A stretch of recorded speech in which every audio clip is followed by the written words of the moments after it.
தகப்பன் வீட்டில் எத்தனையோ வேலைக்காரர் இருக்கலாம், நீ வேலைக்காரன் அல்ல, அவர் பிள்ளை. அவர் பிள்ளை. தகப்பனுக்கு இதை போல கேவலமான ஒரு செயல் எதுவும் கிடையாது. தாம் பிள்ளைய வேலைக்காரனுடைய வைப்பான். உன் தகப்பனை குறித்து தவறான எண்ணத்தை மாற்றிக்கொள்.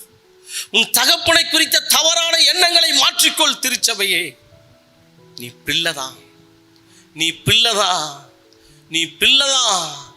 உன் தகப்பன் உன்னை வேலைக்காரனாக பார்க்கவில்லை, ஆனால் நீ உன்னை கூலிக்காரனாய் பார்க்கிறாய். நீ உன்னை வேலைக்காரன் ஒருவனாக வைத்துக் கொள்ளும் என்று பார்க்கிறாய். நீ என்னை ஒருவேளை சாப்பாட்டுக்கு என்ன வைத்துக் கொள்ளும் என்று பார்க்கிறாய். இல்ல, உன் தகப்பன் அப்படிப்பட்டவன் அல்ல. தகப்பன் தகப்பனே, தகப்பன் தகப்பனே. நீ எந்த நிலையில் இருந்தாலும் உன் தகப்பன் உன்னை ஆசீர்வதிக்கிறவர்.